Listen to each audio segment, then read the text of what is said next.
So he says, why is it in vain and what is the childish longing? Next, why can't the poet bear the childish longing of the poor people? Yeah, why is the poet so aggrieved? Most important is that the poet himself is a farmer, so he knows the difficulties which the farmers go through day in and day out, and he's a true humanitarian. Only a true humanitarian, children, can understand the problems of the others. So being a true humanitarian, he is genuinely concerned for the poor people's misfortunes. So he wants and looks for a solution to resolve their or to lift them from their poverty, right? So it becomes unbearable for him, because he sees them in great pain. Clear? We'll move to the next part now, and the questions remaining here. What sadness remains? Now, the sadness, in other words, is the helplessness of the unfulfilled promises and of being fooled by the parties in power, which we already discussed in the last class about the unfulfilled promises. Just a stanza above this. What is the prayer of the open window? Yes, prayer is that some generous traveler will come and will buy their produce. And next, why is the open window said to be an open prayer for the city people's generosity? So that, somebody, the roadside stand, the open window of the roadside stand has acquired the attitude of the poor people of the roadside stand. Just like the people, the window also expects the city men to stop their cars to help the poor people. It's just an expression here, children. The window. Window is the place where the stand has been, where the products have been displayed. So we're talking about that particular window. It's a symbolic representation here, or an imagery, you can say. I would prefer to say imagery here, because the open window refers here to an image where the people standing there selling their products, and they're looking very sorry. So the window is also not lively. It's as sad as the person who is selling the produce. Okay.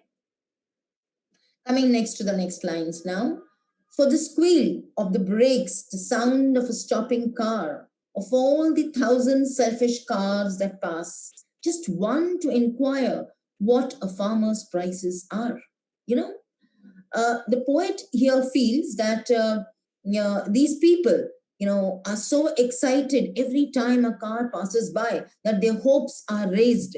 But what happens is that, it's all dashed down. It dashed down. Why? Whenever they hear a squeal of the tires, whenever they hear the sound of the brakes being applied to the cars, they expect that somebody will stop here now and somebody will come and buy the things from them. But to their disappointment, first their hopes rise, when they hear the squeal of the brakes. But this is dashed down to the ground. Because these people, when they get down of their cars, if at all they do so, the question here is, do they do so? No, it's only one or two who get down. You see the line, one word which is mentioned here. The one or two who gets down there, of all the 1,000 cars which pass, only one or two get down there to inquire. And what do they inquire? We'll come to that. But before that, tell me, what does the selfish cars mean? Selfish refers here is the poet is talking very ironically about the people here, the villagers here, the city dwellers here, who pass by in their cars and who behave very selfishly, who do not even stop to find out what is the problem with these people, or what is it that they are selling, right? So so he calls them as selfish cars, right? They pass, and what do they inquire, children? They inquire, they turn around, if at all they have to stop. They get down from their cars, and they inquire about the farmers' prices. They start bargaining on the prices of the products which they have been displayed.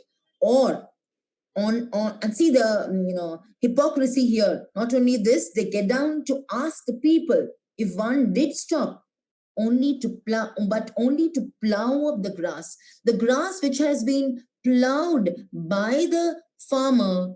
They run their cars over them and they spoil their plowed grass, or the plowed land.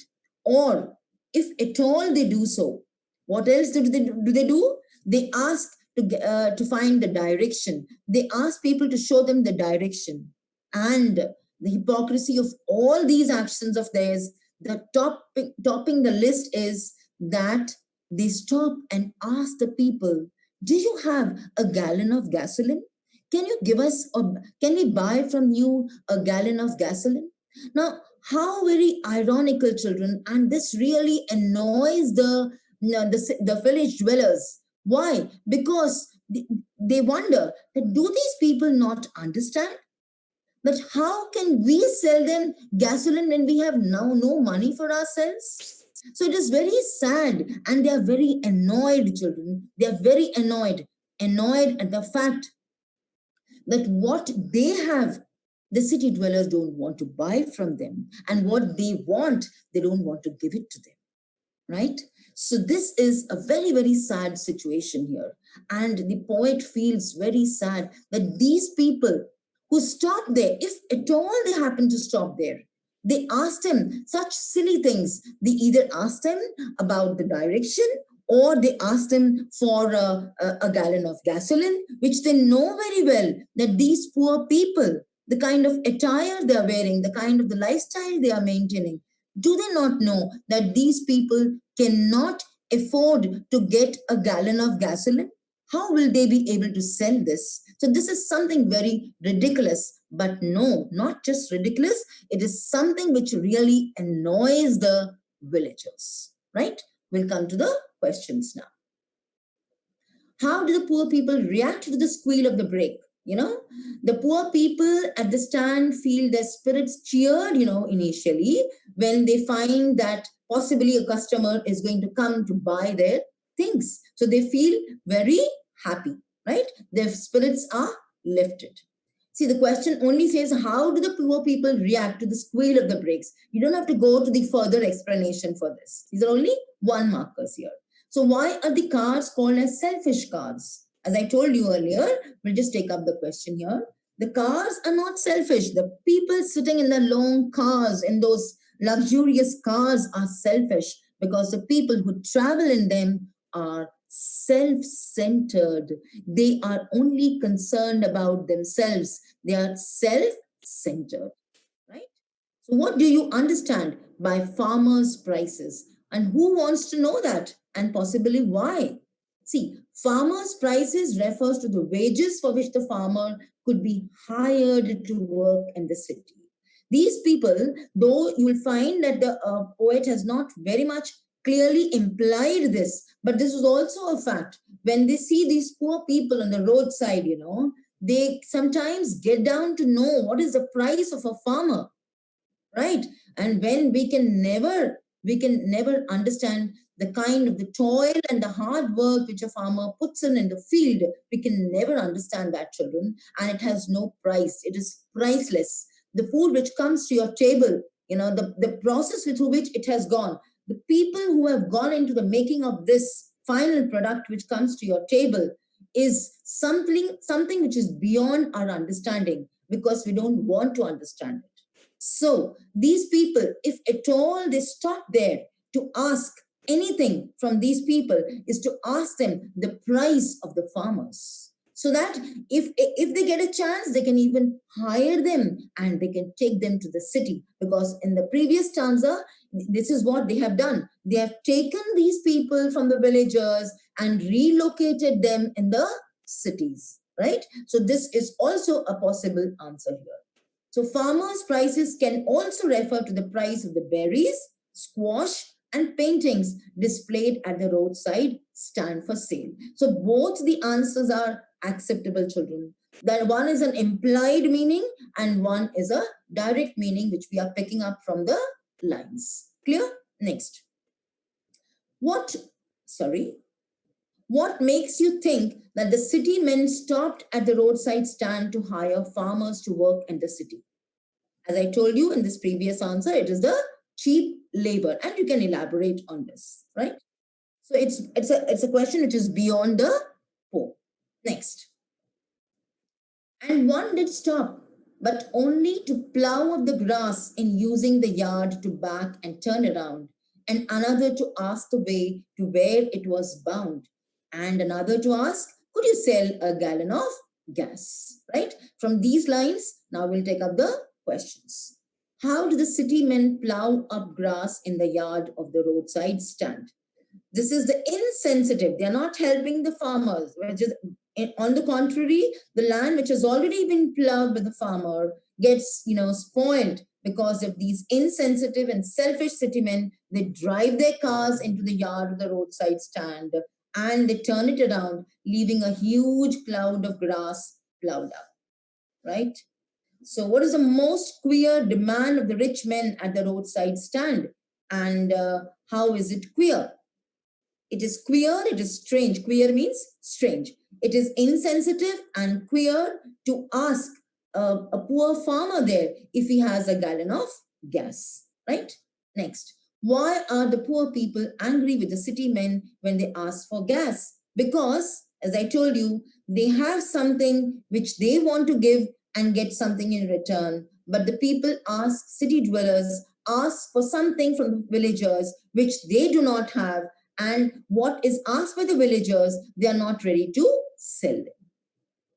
They don't have to sell them, right? They don't have that. What they have, they are not ready to buy, and what they want, the city dwellers are not ready to give them. So this is the predicament which the villagers are going through. Coming to the next one. The next lines, they couldn't, this crossly, they had none. Didn't it see? No, in country money, the country scale of gain, the requisite lift of spirit has never been found. As I told you, the poet is very annoyed. The villagers are very annoyed, and they don't have this. They don't have the gasoline. Can't they see the kind of lifestyle we are living? We are so poor, right? So crossly is angrily. They had none. They had no gas to sell. And the poet is putting up a question there. He's asking. He's very annoyed, and he's asking a question. Don't you see the kind of life which they are living? And you're asking them a gallon of gas for your cars? Can't you see this? Yes. Now, the last line, no, in country money, the country scale of gain, the requisite lift of spirit has never been found. The poet himself answers his question here. He says no to the previous question, which he has put up here. He answers by saying no, the country, in the country, the money which should come from the city dwellers, the money which should have flowed from the city dwellers, the money which is giving a prosperous life and a happy and a good lifestyle to the city dwellers, their lucrative lifestyle which they are enjoying, the countryside are not able to enjoy that gain to lift up their spirit. Yes, the requisite lift of spirit means the most important thing to make one feel very confident and safe, children, is money. Most important. I will not say that money is everything, but yes, for certain things, money is really very, very important. Just think of the condition of the migrant workers today. They are moving away. Why? Because they don't have money. There's no work for them. So don't you think that money is very important? Yes, it is important, but not in every way. In this context of the poem, when we are talking about the poor people here, the farmers here, yes, money is really very, very important here. Why? It needs to lift our spirits. It needs to give us confidence. So money is really very important in this particular context here. I will never agree to the fact that money is important, is all and all. I never use the word all and all. I'm again and again repeating here, children, you must know that don't run after money. Run after your values. Run after your education. Try to acquire that. If today these migrant workers and these poor people would have been educated or would have been skilled, they would have stayed where they are and waited for the thing to settle down and earn a living for themselves. But because they are daily wagers and they have no other skill, that is the reason that they are the ones who are suffering today, right? So money here in this context is really very, very important here. It is required to lift the spirit of the people. which they have never been able to have it. Clear? Coming to the questions part on these lines now. Why do the people at the roadside stand and talk crossly with the rich people? The poor people sometimes become angry, with the rich people. Quite obvious when they don't have, which they find their others are having, they get annoyed. Yes, there is a big gap here, a big gap between the rich and the poor. So the latter refuse to buy the wild berries. The city people refuse to buy the wild berries at the stand at a price demanded by the owners of the stand. There's an article I will show you now about how they stand there, how we stand and bargain. We indulge in bargaining and we blame the berries and the squash not being of a good quality if the bargain we don't settle with a good bargain. So, but the poor who know the rich people are so mean, grow angry at their unwillingness to help them by parting with a little amount of their money. As I told you, children, we readily pay whatever is asked when we go to a mall, right? We never bargain there, but we do bargain with these petty people, those who work so hard. We show our dominance only on them. So they also get very annoyed at times. How is money important for the village people? It is important for their growth. As I told you, everything cannot be run on only their crops which they grow in the backyard. Money is important for so many other things. They hope to make improvements in their wretched state of life. What are the two significant roles of money in the lives of the poor people? Money is a measuring rod of growth for the village people. They estimate their economic growth by means of the small amount of money at hand. Similarly, money is necessary for a villager to feel confident. He feels a lift of spirit. It gives you a lot of confidence. If there's some money in your pocket and you know that you can buy whatever you want, or you can at least buy one whole day meal, one wholesome meal if you can buy, that gives him the confidence. Yes, that's it. How does money become the requisite lift of spirit for the countrymen? Money is the most important requirement for man in the modern world. If one has money at hand, then he feels confident and a feeling of his spirit being lifted, right? So the questions are now, I'm sure from these lines are clear. Coming to the next part now, we are on the last stanza of the poem. And very, very important these lines are. Or so the voice of the country seems to complain. I can't help owning the great relief it would be to put these people at one stroke out of their pain. The poet is really very pained and in great anguish. Frost, very shockingly makes a revelation here. What is the thing which he reveals here? He's found a solution for these poor people. What is the solution? We'll come to know. He says the voice of the country when he says it is the cry of the poor villagers. Why do we say the voice of the country? Because as you all know, our countryside is a villagers. So this is the voice of the poor villagers. I can't help owning the great relief it would be. What does it mean? That is, I keep on feeling an unreal relief of the villagers. I can feel the relief, and he wants to give a relief. How? We'll find out in the next lines. At one stroke means instantly. And here we are going to talk about, you all must have heard of the word euthanasia. Yes, the poet was initially deciding to name his poem not as a roadside stand, but as euthanasia.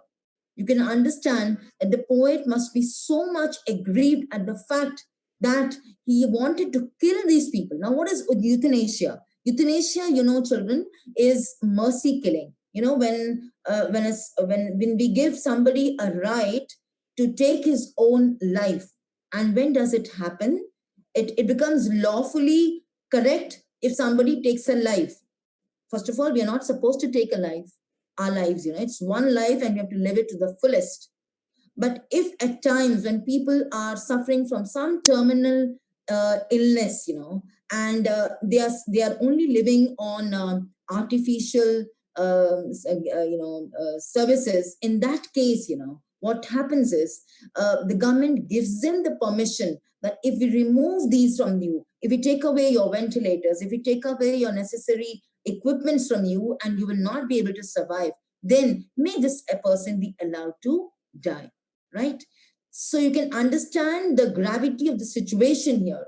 The gravity of the situation here is that the poet says that I would want to kill these people, these villagers. Why is he there to kill the villagers? Because he cannot see them in pain. He cannot see them suffering. He's really agonized. And he says, with one stroke, instantly, by putting them to death, these villagers, I can bring an end to their misery. See the depth of the poet's feelings, children, here. He is ready to give them death, but he cannot see their suffering, right? In these lines, he says here that I feel that the cry of the poor villagers is becoming unbearable. And I feel that they're complaining, and I can give them relief only by one way, by putting all of them to death. And that is why he initially wanted to name his poem not as Roadside Stand, but as Euthanasia. And you can see, as he hasn't done that, there has been a change of his thought, change of a idea. What was that? Very soon in the next lines, you will find that he does make a change here. But before that, let us take up the questions from these particular lines here. So the first question is, what is the voice of the country? The voice of the country is that the rich people have no concern for them, and that they are being exploited, cheated, and given false promises in power by the people in power, and that there is no end for their miseries. This is the voice of the country people. So why can't the poet help own the relief of helping the poor out of the poverty at one stroke? The poet wants to see that the poor people are given some kind of a help and support by the rich people, but he knows that this will not happen. So when he fails to see this, when he fails to see that the city dwellers are not ready to help them, he allows himself to dream. It's a dream, of course, not a reality. He allows himself to dream that these poor people have been helped by some supernatural powers to elevate their miseries. And how? By putting an end to their life, their miseries will come to an end. This is what he dreams to do, children. He hasn't done it, because we don't have a right to take anybody's life. What kind of a relief does a poet dream for the poor people? It is the dream. The poet dreams of a supernatural help of the poor people, a touch of magic or the like, anything.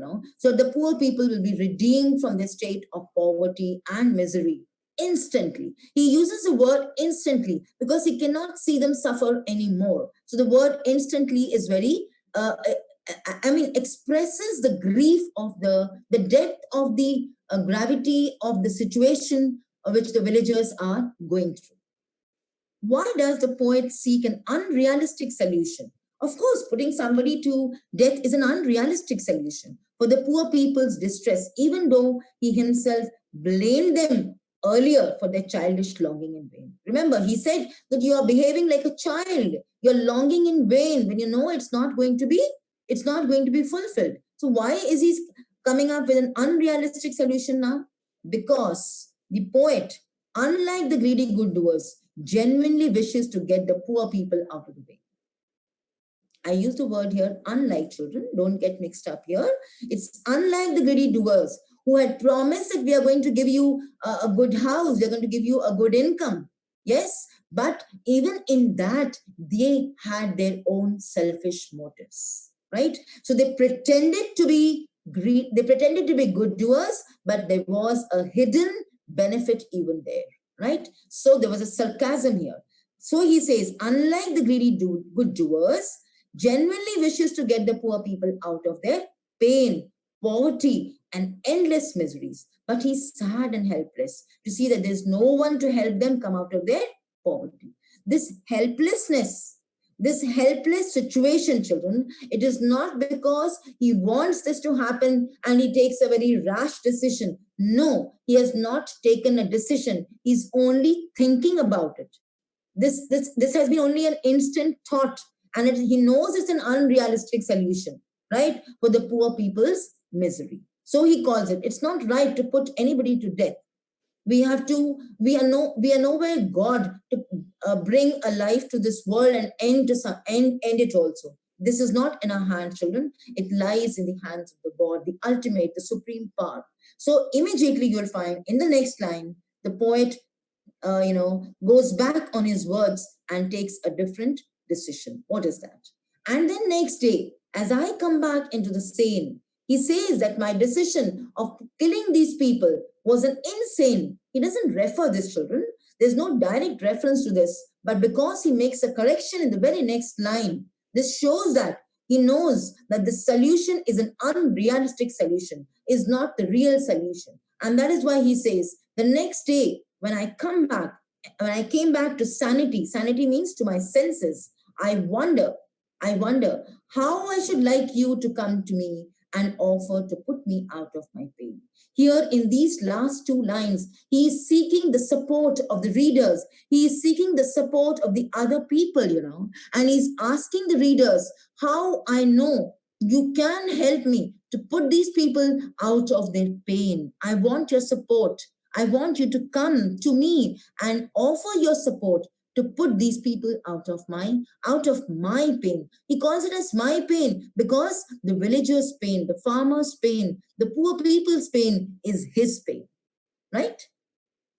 Now, children, remember that he leaves the poem on a very open-ended note, and giving a solution. He's asking us to find a solution. You find an open-ended, the poem doesn't end on a sad note. Yes, there is hope, as I told you in the very beginning of my class, that the poem ends on with a hope. He expresses that these people, these city dwellers, are going to help out the poor people. So it ends on a very, very open-ended question here, or open-ended support which he is asking the people to give and lend to him, right? He's confronting the society here openly and asking them, you come up with a solution. Clear? We'll come to the questions now, the last lines. What does the poet see when he comes back to his senses? The poet sees the city cars still passing without feelings. He can see the helplessness of the poor people and the endless misery of the people at the roadside stand. What does the poet want his readers to do for him? The poet wants his readers to promise him to help the poor. This is what he's seeking in the last lines. He's seeking the support of his readers. He's seeking the support of all those who are out there, who have the money in their hands, for the city dwellers, everybody to come and help these villagers. What is the poet's pain? Pain is the poor people are still waiting for the rich people's generosity. He says, why are you still waiting? Why can't you be more generous with them? Why can't you give something so that even their problems can be resolved in one stroke? How can his readers remove the poet's pain? By offering some help to the poor people, right? I hope I have been very clear. I have tried my best to make the poem clear, and also somewhere that seed of generosity, that seed of helping others, lending a hand to others, of empathy, I have been able to cultivate in you. Please remember, children, if you learn these things, I'm sure you must have learned by now. We have been in the lockdown for so many days, right? And we every day get to hear the news about these poor people. Think for them. Do something in a small way, right? How? I'll tell you what you can do as small, as young children, staying inside the safety of your homes. What you can do. A lot more which you can do is there. Let's come to the next one. So I'll just quickly take a review of the poem with you and jot down the points here, because there are so many things which he has talked about in the poem, right? You can see the lines going one after the other. Yes, there is hardly any full stop there because the poet is so much aggrieved that there's a continuous flow of thoughts. So first thing what he does is that he's exposing the lack of empathy that the city dwellers have for their fellow men, rural fellow men. Also exposing the selfish motives of the businessmen when they stop there to ask the price of the farmers. As I told you, price here refers to both two things. One, also the price which they can at which they can take them at a very cheap rate, and also it could also mean the price of the produce which they are selling. It shows a refreshing innocence of the rural folk because their childish longing. This is a line which shows a refreshing innocence of the rural folk, the faith he has in humanity. That is why towards the end of the poem we find him that he is expressing his faith in humanity, that you will come forward and will give me a solution for them. And he nurses that hope, right, till the last lines. A telling comment, definitely don't forget, there is a sarcasm here on the civilized behavior of the rich. So all this makes it a complete poem. Next. Now, these are the important points which we need to discuss about the themes. First is the social divide which is there between the rich and the poor. He's talking about the regions. There are two regions, urban regions and the rural regions. The city is the glamorous one, and we are talking about the rural, which is so very unglamorous. But I feel that our rural India is still very beautiful. Lifestyle, simple and materialistic. The city values and money over humanity. This is what we are discussing here. Hope for a better life. Want to see the life seen in the villagers want to see the life which they see. I want to see means here live the life of the kind of life which they have seen in the movies. They feel that if money flows into their hands, even they will be able to live the life of the heroes and the heroines of the Bollywood or the Hollywood movies which they have seen. Self-centeredness of man. To stop, and they reverse the car. And what do? They ask them only about themselves, not about these poor people. The exploitation to relocate them and change their lives.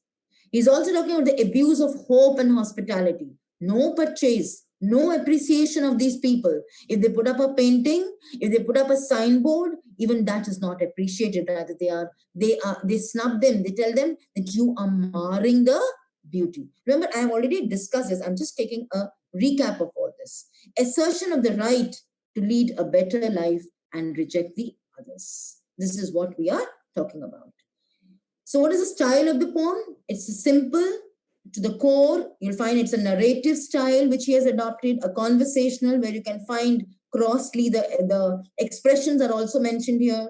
There are repetitions here, and the repetitions for effect, sleep, another country and all that. I will discuss the poetic devices also. Movement of a series of images you find here. Film strip-like, short and easy to understand sentences, and the countryside imagery is contrasting with the wily behavior of the outsiders, cunning behavior of the outsiders. So finally, children, when we conclude the poem, you must know these particular points. What is that? The poet is asking us, is conveying us what? The distrust of which he has on the city dwellers. He's talking about that there's no community feeling in the city dwellers. They are insensitive. They have no concern. There's no compassion for anybody else. Yes? So this distancing of human beings from human beings is the beginning of the inhumanity. Right? This is the beginning of inhumanity when we have distanced ourselves from the others.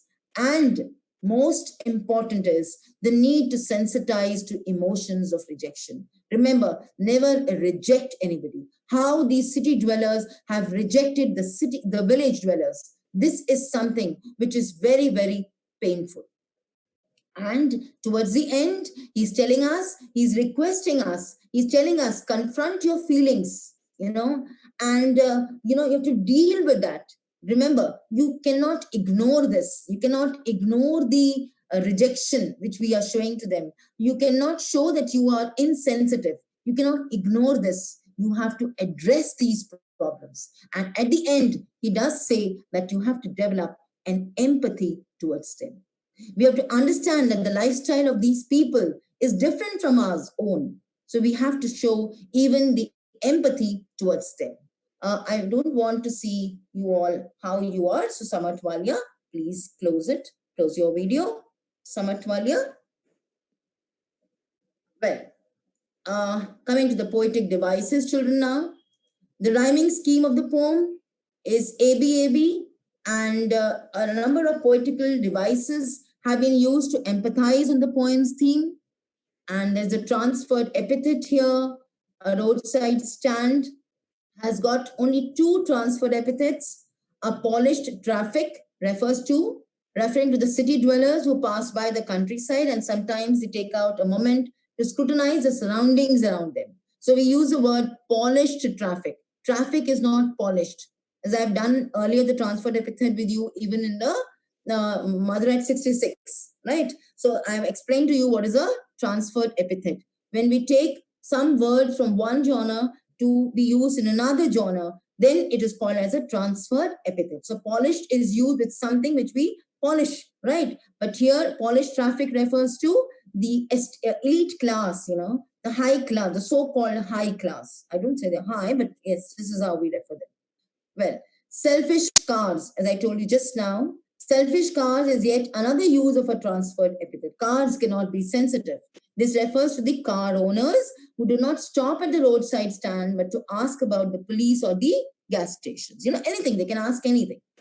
Personification, the sadness that lurks behind the open window, where sadness is an example of personification. Sadness is given an entity of a being. Yes, sadness dwells in the windows of the farmers because they wait for the cars to stop and make a purchase. Yes, we have examples of alliteration and oxymoron also. Greedy good doers, you'll find here greedy, which is just the opposite of good here. I mean, in meaning, I'm not telling exactly here. So they are greedy and they are also good. How can be two contrast feelings here? That is why we call them as oxymoron. And alliteration is because the repetition of the syllable G and G. Similarly, beneficent beast, two syllables of B and B repeated, so it becomes alliteration. And oxymoron because they are beneficent and beasts of prey. So two opposites again put to, the opposites are